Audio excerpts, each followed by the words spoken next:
True Crime Conversations acknowledges the traditional owners of land and waters that this podcast was recorded on. Hey, Claire here, and welcome back to True Crime Conversations.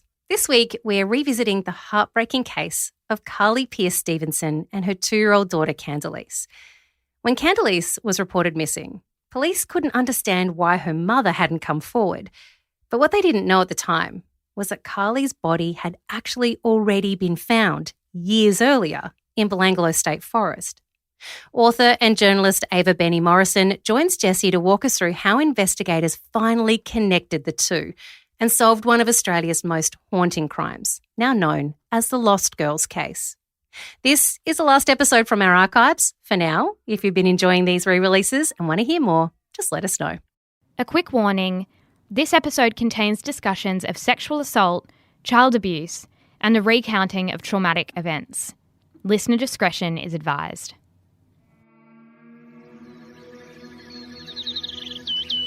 In July 2015, the bones of 2-year-old Khandalyce Pearce were found in a suitcase by the side of a dusty highway 2 hours west of Adelaide. Alongside her remains, investigators found a mud-covered Dora the Explorer t-shirt, a mangled shoe, and a handcrafted quilt. The question on everyone's lips was, where is this little girl's mother?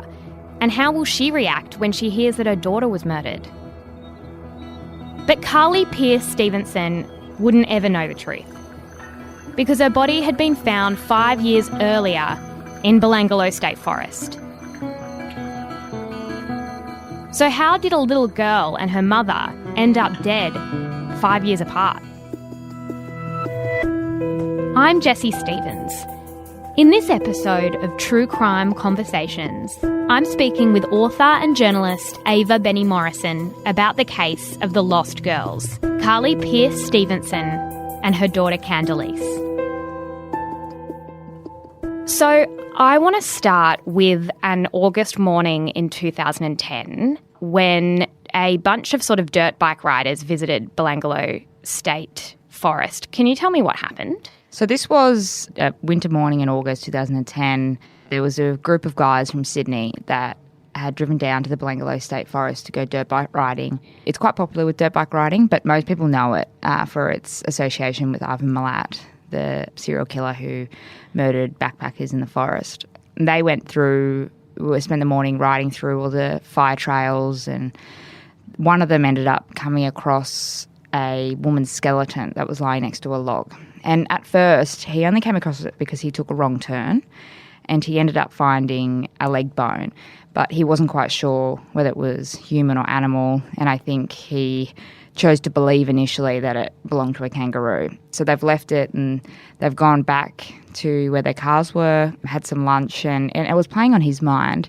And he spoke to others in the group about it. And his brother had actually read a book about Ivan Milat. He was thinking about the way Ivan had discarded his victims' bodies next to logs and whatnot. So that made him go back and have another look. And it was the second time that they went back that they found a skull, a clump of hair, some rib bones and a few other things. And that confirmed to them that it was human, so they called the police. There are fears of another murder victim in the notorious Belanglo State Forest, with police saying bones found there are almost certainly human. It's certainly a find that is more luck than good management. The human remains, which include a skull and femur, were found by a trail bike rider yesterday afternoon. He immediately called police. Initially we weren't sure until we walked a bit further into the scrub, and behind a log we actually found a skull. And when the police arrived, what did they find? They drove out later that afternoon and it was clear to them initially that it was a human skeleton. I guess the circumstances it was found in, it was in a pretty isolated part of the forest. It was on the edge of this forest, which is huge, in the southern pocket, but it was next to a log. She'd obviously been there for a very long time, to the point where she was just a skeleton. So automatically they suspected that something suspicious had gone on, and it wasn't until the next day that the detectives came in, crime scene guys as well, and they spent a few days going through the crime scene. And they also found a woman's T-shirt, a small earring and a single sock as well. So they assumed that they were dealing with a female skeleton. Did they have any sense of the age? That wasn't until they went and had a autopsy done, and it was a forensic pathologist that determined she was probably between 13 and 25 years old, and that she had been in the forest for anywhere between a year to up to 10 years. That also helped them rule out Ivan Milat because he would have been in jail by the time this woman was killed. 5 years later, another body was then discovered in South Australia. Can you tell us about that? In 2015, in July, in a completely different state, 1,100 kilometres away in South Australia, a group of guys in a car driving to Adelaide through the Murray-Mallee region pulled over. One of them needed to go to the bathroom. And the spot that they pulled over was very unremarkable. It's just a random location on the side of a straight, relatively empty highway in the country. And they pulled over, and he's gone over to the bush, and he spotted a suitcase lying on the ground. There were a number of items that were in that suitcase, clothing and a blanket and a few other things that were all over the ground, all over the dirt.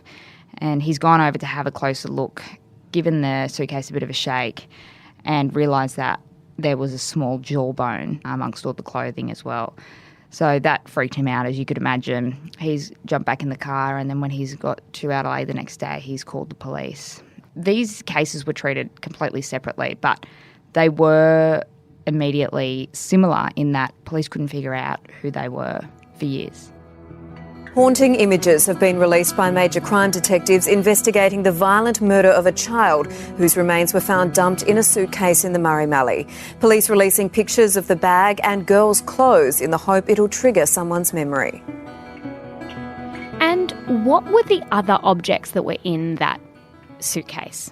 There was about 50-odd objects in there, mainly children's clothing, a few pieces of adults' clothing, and a very distinctive hand-stitched quilt. And this was key to the investigation because a lot of the other stuff in the suitcase was mass-produced. So a child's tutu from Cotton On, some stuff you can get at Kmart, some Holden branded silk shorts, things like that. But this blanket was very unique. You could tell it was hand-stitched, and it looked like something that someone would give to a young child or an expectant mother. Yeah, well, I can just explain that that quilt to you. The quilt is 90 centimetres by 90 centimetres.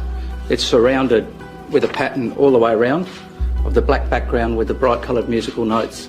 It's really very, very distinctive, and we've had a quilting person have a look at it, and they believe that it's a homemade quilt. So clearly somebody has gone to the effort of making that quilt for somebody they care about and love.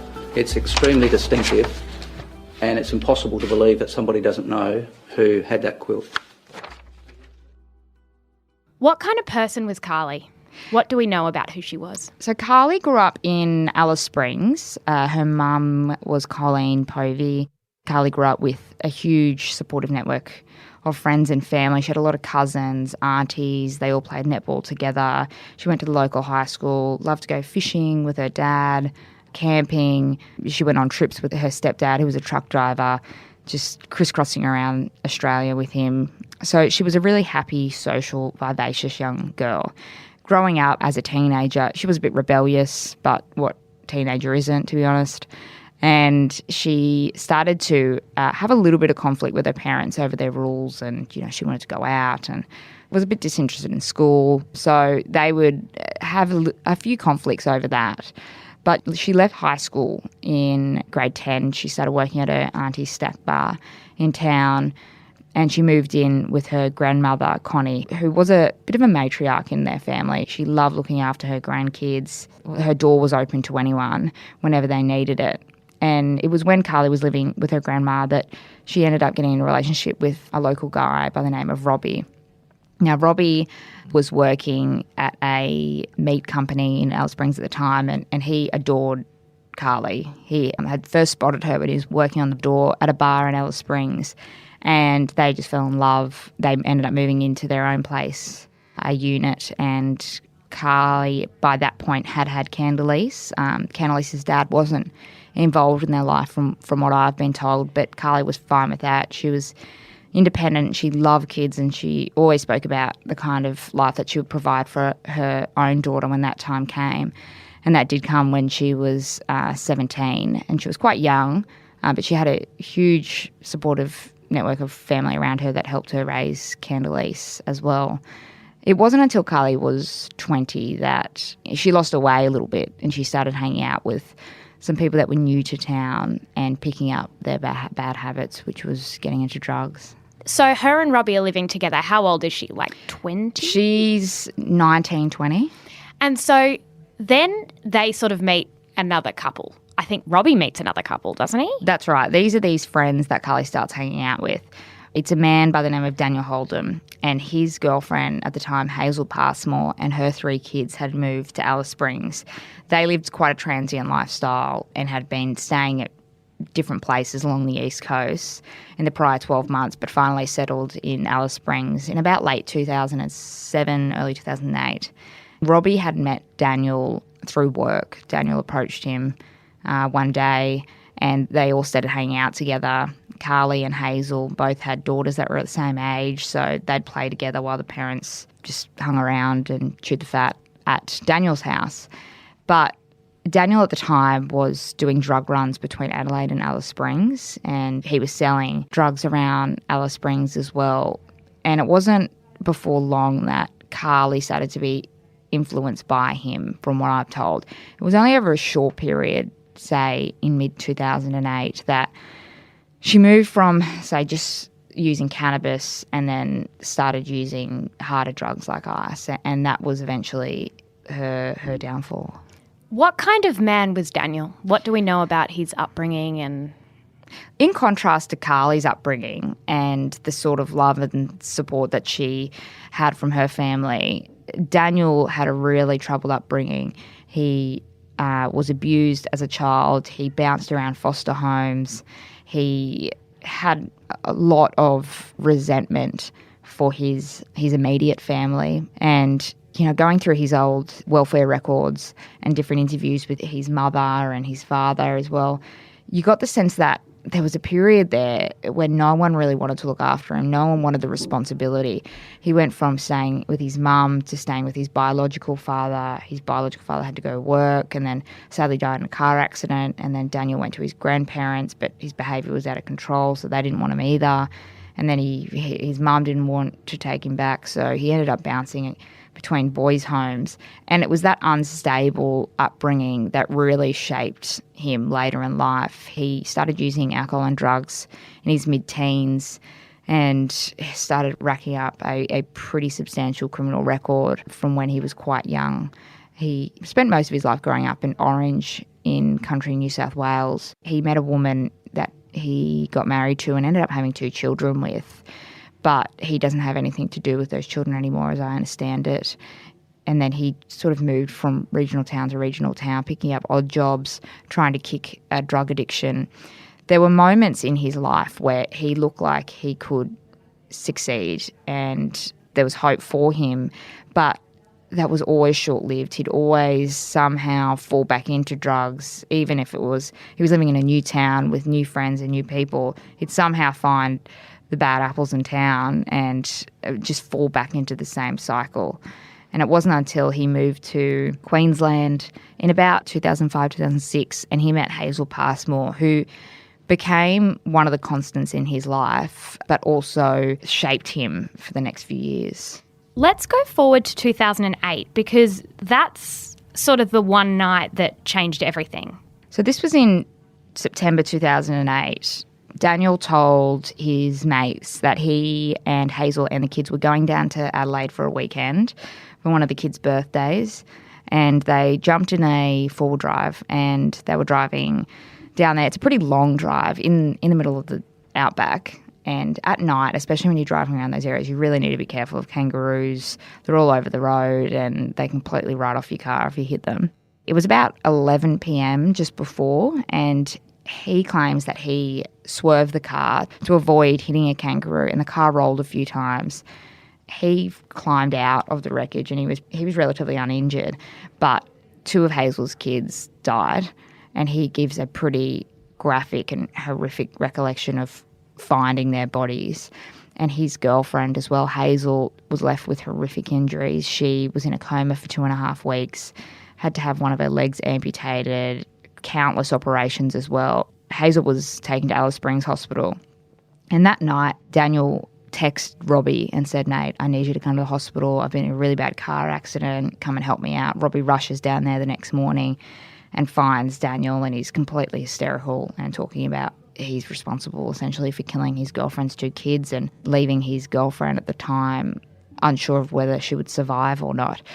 And it was that day, that crash, that really changed things. Robbie and Karlie had been having trouble a little bit before then, and Robbie got the sense that Karlie wanted to leave town. She wanted to see what was outside of Alice Springs and go travelling. And Robbie, was pretty happy with the status quo, how things were. But after that crash, Karlie left Robbie, moved back in with her grandmother and stayed there for a little while, but then ended up getting closer to Daniel as well. And she left Alice Springs with Daniel and went down to Adelaide. And not long after the crash, Daniel later claimed that Karlie was just a shoulder for him to cry on and someone that was supporting him. But they came back to Alice Springs briefly, and Karlie took Daniel around to her mother's house, and Tanya Webber was there as well. And the general feeling about Daniel from the get-go was that he was untrustworthy and there was just something off with him. Karlie's mother tried to convince Karlie to leave Khandalyce with her so she could look after her and Karlie could go off and do whatever she needed to do. But Karlie loved her daughter unconditionally, and she would never have left her on her own, and she was adamant about taking her with her. Tanya, I interviewed her, and she said, you could just tell there was something wrong with him. He wouldn't keep eye contact. He didn't really want much to do with us. He just wanted to get out of there. There was one point that afternoon where he yelled at Khandalyce when she was playing in the backyard. That didn't sit well at all with Colleen, Karlie's mum, or Tanya. And the last words that Tanya said to Daniel as he packed Karlie and Khandalyce in the car before they drove to Adelaide was, "Make sure you look after them." And that was the last time she saw them. You mentioned Tanya, who was a friend of Karlie's mum, and she's the person who will sort of later help the police work out who the bodies are, but we're going to get to her later. But at this point, Karlie and Daniel, they've moved away from Hazel, and she's now in a wheelchair because of that accident where Daniel was behind the wheel. What kind of position is Hazel in at this point, and how is she feeling about what's happened? In 2008, when Karlie and Daniel and Khandalyce left Alice Springs and they went down to stay in Adelaide, Hazel was in hospital receiving treatment for the horrific injury she suffered during that car crash. Holden was going to her hospital bedside, and when she finally woke up from a coma, she was told that 2 of her children had been killed. You can imagine, as a mother, what kind of pain and grief that would leave you with. And then she found out that Karlie and Khandalyce were down in Adelaide and staying at Daniel's motel. She was immediately suspicious and started accusing Daniel of all kinds of things. Daniel was trying to deflect, saying, "She's just our friend, she's here to see you, you have nothing to be worried about." But Hazel wasn't so sure. There's one recollection that she had of the first day she was allowed out of hospital. She's in a wheelchair, she's just had her leg amputated, she's feeling quite vulnerable and insecure, and she goes down to the main shopping street in Adelaide with Daniel. And it's clear from how she describes her interactions with Karlie and her views that day that she was very jealous of Karlie. She told police how Karlie was running around in a skirt or a dress that Daniel had bought her, and she could tell that they were flirting, there was something going on. And just from reading that, you can really tell her insecurities just jump out of the page. And it was the start of this deep-rooted resentment that Hazel had for Karlie.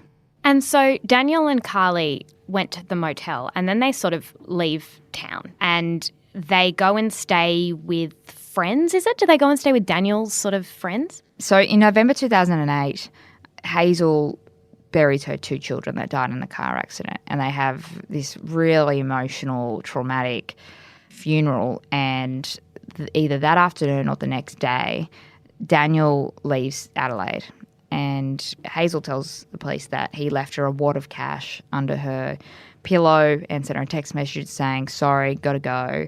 Police are after me." Were the police after him? They ended up charging him over that crash, but they weren't actively trying to hunt him down or, turning houses inside out trying to find him. I think he was just trying to come up with an excuse or some sort of justification to leave.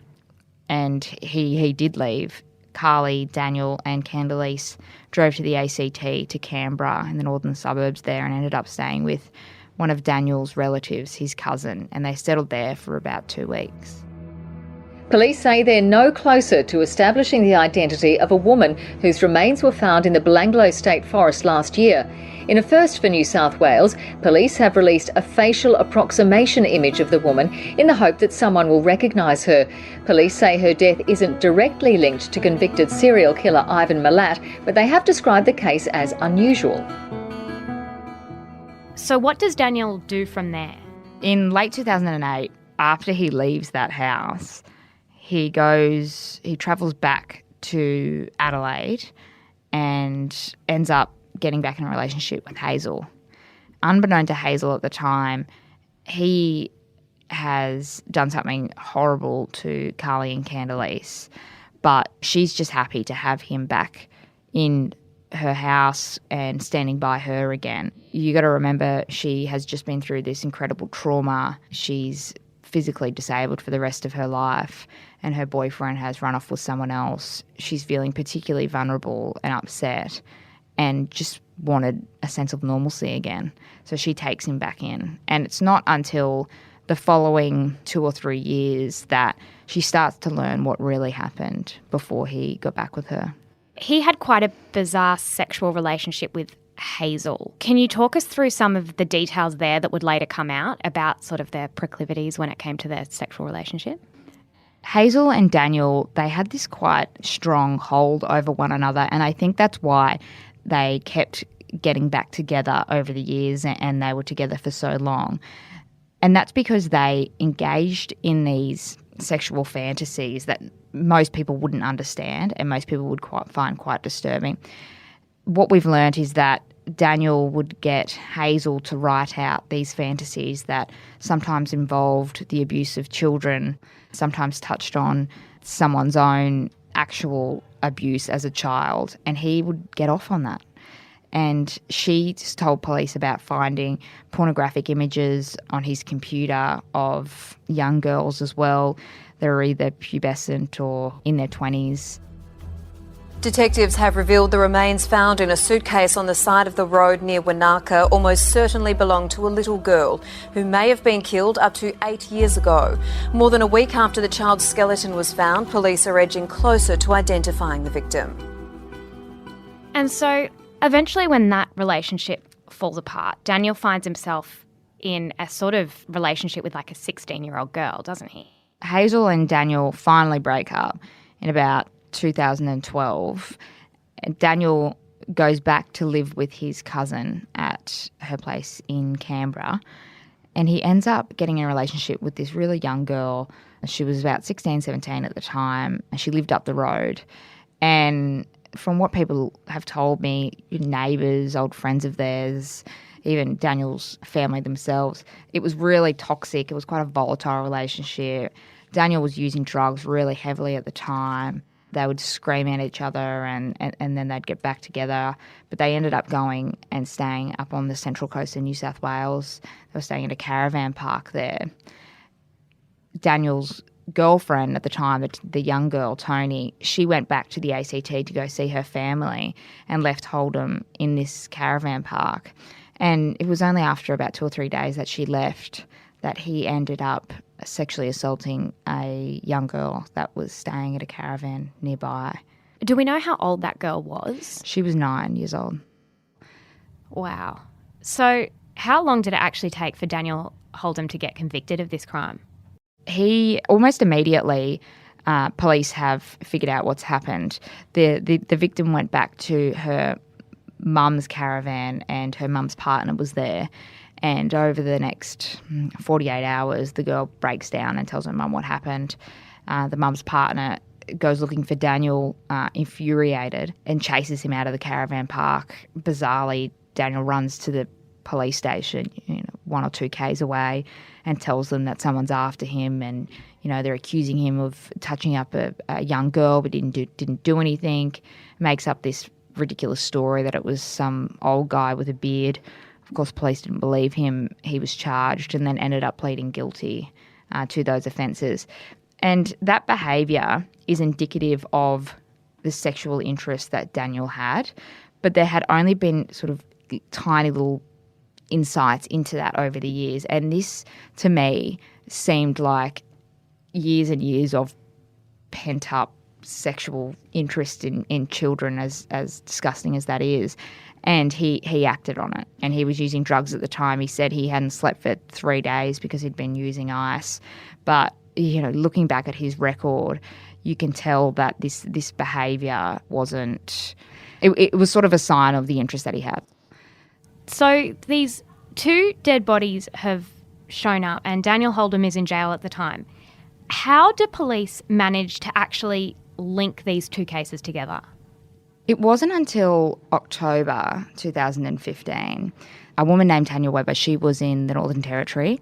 She was watching the news and reading different articles about this little girl found in the suitcase in South Australia. She was looking at some of the images of the clothing that was found in there and recognised this tiny little pink striped cotton dress, and it felt really familiar to her. And she started going through some old photographs, looking for photos of a friend of hers and her daughter, Karlie Pearce-Stevenson and Khandalyce. And she came across a photograph of this little girl, Khandalyce. She's 2 years old, very cute, blonde hair, and she was standing looking at the camera in this picture, and she's wearing the exact same pink dress. And this was particularly alarming because Karlie and Khandalyce's family hadn't seen them in several years since they'd left Alice Springs in 2008. That rang alarm bells to Tanya, and she ended up calling Crime Stoppers and saying, look, this could be a long shot, but maybe you should look at the possibility that that girl in the suitcase is Khandalyce. Right, thank you for coming. The purpose of this media conference is to brief you on the identification of the human remains that were found in July. The little girl's been identified now as Khandalyce Kiara Pearce, who was born in 2006 in Alice Springs. It's actually a double breakthrough in that we've also been able to identify that the human remains found in 2010 in the Belanglo State Forest are that of her mother. How was it that this Tanya calls and goes, this could be Khandalyce, but neither of them were missing people, were officially missing people? How did that happen? Once they had Khandalyce's name and they were able to identify that Khandalyce was the girl in the suitcase by getting her medical records and figuring out that was the victim, and then they were able to link it to the remains found in Belanglo State Forest and figured out that was actually her mum, Karlie Pearce-Stevenson. They quickly started to piece together their last known movements and where they had been for the prior 7 years. And trying to answer that question that you just asked as well, how did no one notice they were missing? Now we know that's because the person that killed them was pretending that they were still alive. So he was using Karlie's mobile phone to text her aunties, her mother, her cousin, her friend, her ex-boyfriend, making up all these fanciful stories saying, oh, I'm in Queensland, I've met someone, I'm really happy, I just don't want anything to do with you, or I don't have any money to buy Khandalyce a birthday present, can you please wire me something, I need $500 to come home. At the time, her mum, Colleen, was going through treatment for breast cancer, and they were really close, and she wanted desperately to know where her daughter was. So every time she'd get a text message saying, Mum, I want to come home, can you just transfer me money for flights? Her mum would do it without a second thought. And sometimes it was the last bit of money they had left, especially because they were pouring a lot into her medical treatment. One of the saddest aspects of this case is that Colleen ended up passing away in 2012 without knowing what ever happened to her daughter and her granddaughter. Another aspect that made people think this mother and daughter were still alive was that the man that killed them was accessing Karlie's bank account and taking advantage of her Centrelink payments, putting his own wages through her bank account. That's one of the key proof of life checks that police perform when they're investigating missing people as well. They go and have a look at social media, bank accounts, phone records. And in 2009, Karlie's mother actually put in a missing persons report because she hadn't heard from her in a little while. And the police in Alice Springs investigated it, and they looked at her bank account and saw that she'd accessed her bank account 1 or 2 days prior. So that was a positive sign to them that she was still alive. They weren't to know that it was actually the man that killed her taking advantage of whatever money was in her bank account. And they ended up calling Daniel Holden. The police called Daniel Holden and asked him, do you know where Karlie is? Daniel Holden made up this story that she was in Queensland with some other bloke, but of course she wasn't. So police ended up closing the investigation quite controversially. Looking back now, certainly the detectives I've spoken to said we wouldn't have done that today because they didn't physically cite Karlie. They relied on a phone call, from what I understand. A significant development in the investigation has been that people who we believe may be the offenders and others have taken over Karlie's identity, her telephone, her bank accounts, her Centrelink and family payments. In relation to the telephone, her mobile phone, we believe that the phone was kept by the offenders and used to provide some proof of life and to mislead family, friends, law enforcement by suggesting that Karlie was still alive because of activity on her phone. In the book, you have this sort of scene when Colleen is essentially on her deathbed and there were things that she was sort of hallucinating. Can you talk us through that? After a few years, it had been 4 years since Colleen had last seen Karlie, her daughter, and her granddaughter Khandalyce. That was when they left Alice Springs in November of 2008 with this man, Daniel Holden. She'd received sporadic text messages from Karlie's phone, a very strange phone call one day from someone that was whispering down the phone, pretending to be Karlie and saying, I'm scared and I've got 2 phones and I'm hiding somewhere. But she never physically sighted her daughter after she left in 2008. Fast forward to 2012 and Colleen is in the palliative care unit at Alice Springs Hospital, and the doctors have told her family and her husband, Scott Povey, that she was going to pass away soon and to get her affairs in order. And her family and her friends have told me some just heartbreaking moments of her final days alive where she would constantly ask, are Karlie and Khandalyce coming? Are they here yet? Have you spoken to them? And at one point when her sister was in the hospital room with her, Colleen thought she could see Karlie and Khandalyce standing in the corner of the room. And of course she was hallucinating, but that wasn't long before she passed away. And as I said before, it's just such a sad part of that case. She never knew what happened to Karlie and Khandalyce. Certainly her close friend said she thinks it's better that way because it would have completely broken her. So at this point, he's in prison, and on the news there starts to be this talk of these bodies found, and there's a quilt and there's sort of certain clothing items which then caught the attention of the family of Khandalyce and Karlie. What happens next in terms of drawing a link between Daniel and these 2 girls? Daniel, after he was convicted of that sexual assault, he was sentenced to a few years jail. In New South Wales, he is serving time there when the suitcase turns up with Khandalyce's remains in 2015. It's all over the news. You can only assume that he would have seen it because it was a massive case at the time. And when police finally identify Khandalyce and then start looking for Karlie, they ended up finding out that it was Karlie because they were going through cases of unidentified remains around Australia, and they came across the Belanglo case and compared the DNA profile taken from those bones against Karlie's medical records, and it was a match. Very quickly, they started to find out that the last person the mother and child were seen with was Daniel Holden. They had to be pretty delicate in the inquiries that they were making because they didn't want to tip anyone off. So it was a very, very secret investigation, for want of a better word. Only a handful of people knew about it, and they were very careful about the people that they were talking to. They were quite comfortable with the fact that Daniel Holden was in jail, so that that kept him at arm's length from key prosecution witnesses as well.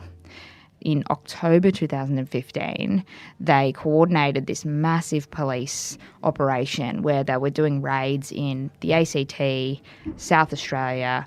They were interviewing people in Alice Springs and raids in New South Wales. And it wasn't until that morning in October that the world, or the country, found out about Karlie and Khandalyce. And at the same time, it was timed to precision that homicide detectives went up to Daniel Holden's jail in Cesstock in New South Wales and turned his cell inside out looking for evidence and let him know for the first time that he was a key suspect in these murders. State Crime Command Homicide Squad Strike Force Malaya and South Australia Major Crimes Task Force Mallee have been investigating the deaths of Karlie Pearce-Stevenson and her daughter Khandalyce Kiara Pearce. In October of this year, a 41-year-old male was arrested at Cessnock Police Station and charged with the murder of Karlie. Earlier this morning, police from the Homicide Squad arrested the 41-year-old man at Parramatta Police Station. He has since been charged with the murder of Khandalyce. At this stage, I anticipate that the man will appear at Parramatta Local Court later this afternoon. What kind of evidence did they find? Because they turned a few houses upside down because he was sort of a notorious hoarder and kept everything. What kind of stuff did they find? It was quite remarkable, the evidence that they did come across in this investigation. After any homicide investigation, it's hard enough to try and find DNA evidence and weapons and photographic evidence. When the police were interviewing Daniel Holden and searching through all his stuff, this is 7 years after he committed the murders, but the stuff they came across was amazing. So they ended up finding photographs that Daniel Holden had taken of Karlie's body in Belanglo State Forest. And the way they found that was Hazel had actually come across this SD card when she was searching through Daniel Holden's stuff. She was convinced that he was having an affair, even in 2011, 2012, and she would regularly go through all his stuff in their bedroom, in the back of his car, looking for evidence to confirm her suspicions. She ended up finding this tiny little SD card and put it into a card reader in a computer, and all these images came up of what was clearly Karlie, and he was doing some pretty horrific things in the photos. And Hazel ended up giving that SD card to her sister, and she said to her, if anything happens to me, take this to the police. Her sister held on to it for 3 years, and when the news broke that this was Karlie and Khandalyce, and Hazel was in the news as well because her house was being raided in South Australia, Hazel's sister walked into a police station, a random police station near her house in South Australia, and said, I think you need to have a look at this, handed over the SD card. So had Hazel ever asked him? She'd come across these images. Karlie and Khandalyce, who used to be part of their lives, suddenly she doesn't see them. Does she ever confront Daniel and say what happened? It's hard to know in this case because there are so many people that are lying and trying to protect their own reputation. So just going off what she said, I guess, to police years later, yes, she did ask Daniel. And that's one of the hardest things to understand is how you could stay with someone after he's admitted to killing a mother and child. He drip-fed her confessions over the years, so from when they got back together in 2008 until about 2012 when they broke up. And at first it was when Hazel would confront him after finding Karlie's bank card and Khandalyce's birth certificate in the back of his car and just assuming that he was going off to the ACT and having an affair with her. Holden said, don't worry, she's gone. And when Hazel pressed him on that, he said, I killed her, essentially. And then a little bit later, he would give her a little bits of information about what happened to Khandalyce. One of the most hardest parts in this book is that Hazel recounts how Daniel told her he murdered Khandalyce after trying to sexually assault her. So Hazel tells police her justification for staying with him was that Daniel was a prolific liar and she didn't know whether to believe him or not. Whether that's true, whether that's just a self-serving answer, that's out for interpretation. But she said she didn't know whether he was telling the truth or not and how how to believe him, but it was after she found those photographs that confirmed to her he had committed these murders, and she gave it to her sister, and then a few months later they broke up. There was a part in her police interview when she said, "I knew then that I had to get out of that relationship, otherwise I might not get out alive." So from the police, they've seen these photos and they're starting to piece together the final moments of Karlie and Khandalyce. What do we know about how they died? We know that Karlie and Daniel had an argument when they were staying in Canberra in December 2008. Based on witness accounts, it was over the money that Karlie was meant to be paying to be staying at Daniel's relative's house. They jumped in her car for some reason in the middle of the night and drove to Belanglo State Forest, which is about 1.5 to 2 hours drive from Canberra. We don't know exactly what happened in that forest because Daniel Holden has never told anyone this is how it happened and this is why I did it. He's given, certain versions over the years, but they don't match up with any of the evidence, so we will never really know what happened inside that forest. But we do know that he murdered her. She had cracks in her ribs, which suggests there was some blunt force trauma to her body, and then he's left her body there and driven back to Canberra. Over the next few days, he turns his sights to Khandalyce. The suggestion is, after looking at all the evidence and the kind of person Daniel was and the interests that he had, is that he killed Karlie to try and get access to Khandalyce. And, we have to try to remember that he did have this underlying sexual interest in children at this point and fantasised about child sexual abuse. So one of the obvious assumptions you can make is that he had some horrific plans for Khandalyce and needed to get her mother out of the picture. One of the other suggestions that was made, especially during the court case, was that after he killed Karlie, he was left with her daughter and he couldn't possibly turn up to Adelaide without Karlie, so he had to get rid of Khandalyce. So, as I said, because we don't have a definitive account from the killer of why he did it, we can only make a few assumptions about what happened. After he's returned to Canberra without Karlie, he gets his cousin's husband to trade in Karlie's car, essentially to get rid of it and to get a new one. So there's no trace of Karlie anymore. Then he tells his cousin and her husband that he's going to go and drop Khandalyce at her grandmother's house in South Australia. They jump in this new car that they have, Khandalyce in the back seat, and they start driving there.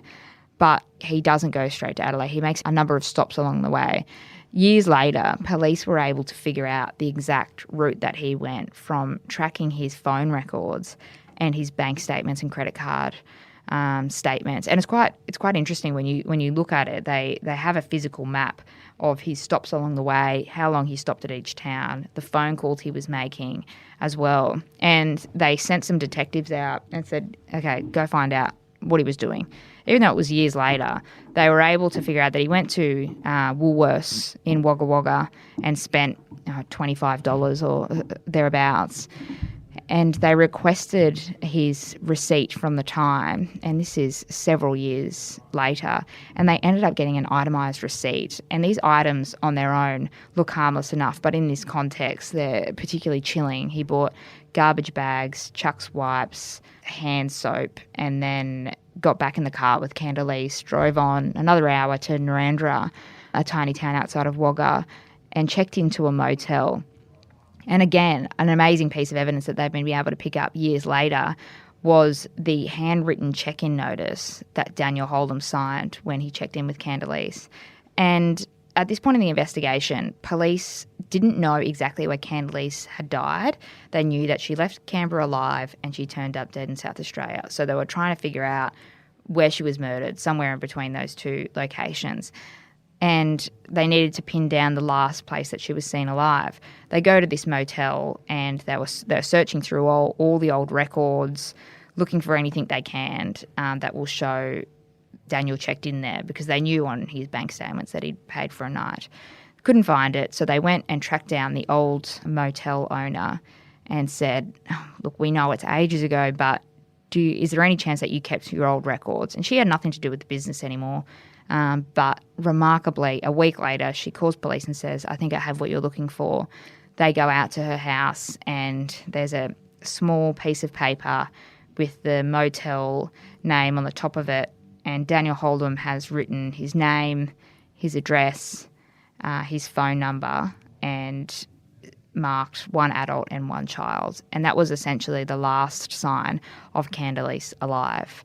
Police believe that she was either murdered inside a room at that motel or near the motel somewhere before her body was put in that suitcase with all the clothing and that beautiful blanket of hers, and he just chucked it out like it was rubbish on the side of the highway before driving straight back to his ex-girlfriend's house. Today, the police told Khandalyce's grandfather, and through him other family, that a 41-year-old man who is charged with the murder of Karlie, Khandalyce's mother, will also be charged with the murder of Khandalyce. This is very much welcome news. It is welcome because those who love Khandalyce want her killer called to account for such a despicable crime. Homicide is the most heinous crime. Karlies and Khandalyce's family and friends have had their lives suddenly and horribly disrupted. Nothing has prepared these people for their suffering. For them, life will never be the same. Thank you. And he then went to court when they've got all of this evidence together. What was the court case like, and what was the conviction? When it all broke, it was huge. People couldn't believe that these two cases were linked. They were so high profile on their own, and to have them linked was just mind-boggling. I remember sitting in the newsroom one morning and a call came through from someone in the police saying, look, there's going to be a huge announcement and we're going to link these two cases. We didn't know which cases they were, and we were all speculating, could it be William Tyrrell and Madeleine McCain, or what's going on here? And then to find out it was those two cases was just incredible. So you can imagine the hype and the media interest around it. Maitland Court was where Daniel Holden appeared a week later when he was charged with the murders in October 2015. And the court was packed, and he appeared by audio-visual link, and it was the first time that people got to see him almost in the flesh and get a sense of what he was like. But it wouldn't be until years later that he actually appeared in person in court, and that was during his committal hearing in Sydney. There was the sense that he just wanted to do anything that he could to delay it. He was admitted to hospital. He left all his legal documents in a jail in Goulburn. He sacked his lawyer. He wanted to self-represent. And it was just getting incredibly frustrating. But, the magistrate was just determined to make it happen and wasn't going to let him wriggle out of this. And we all expected that he was going to go to trial, even though the case against him was amazing. Police were able to link all this stuff that we'd spoken about, the stuff he bought at Wagga Wagga was used in the way that Khandalyce's body was discarded. The photographs, they were able to close up on a mole on Daniel Holden's arm that was captured in one of the photographs with Karlie's body. The confessions he had made to his ex-girlfriends over the years as well. But he was just adamant that he wasn't going to admit guilt. That wasn't until 2018. It was a week out from his trial. It was set down for 3 months. Witnesses had booked flights. The police were putting the final touches on the brief. It was going to be huge. And all of a sudden, he turns around and pleads guilty to 2 counts of murder. And the one condition, I guess, he had was he was adamant there was a non-publication order placed on someone that was very close to him. He was worried about their protection, and he entered the guilty pleas, and it was sort of a bittersweet relief, I guess, for Karlie and Khandalyce's family. And then it wasn't until November, late last year, where he went to sentencing, and it was the first time then when members of Karlie and Khandalyce's family stood up and read out victim impact statements that were really got a sense of who this young mother and her child were. The family were quite private and they respected the judicial process. They didn't want to speak out or say anything that would jeopardise that until it was all over.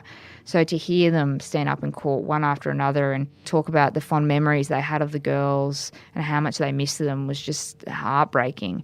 Daniel Holden was sitting there the whole time. He seemed completely disinterested, just flicking through papers like it was just a mundane activity. And then he was finally sentenced to 2 terms of life imprisonment. That was after he tried to change his guilty plea to the murder of Khandalyce at the last minute. Thankfully, the judge was having none of that and pushed on. A Sydney judge has sentenced Daniel Holden to life in prison for the murder of Karlie Pearce-Stevenson and her daughter, Khandalyce Pearce. There was applause from the public gallery when the sentence was handed down. Justice Robert Hume said Daniel James Holden showed complete disdain for the existence of his girlfriend, Karlie Pearce-Stevenson, and that to him she was just flesh that could be extinguished for his vile pleasure. He said the manner in which she was killed amounted to extreme gravity and appalling depravity. And he said that Khandalyce was a completely defenceless 2-year-old girl who was intentionally killed with some forethought, and the fact that there was a sexual element to her death only made it more despicable.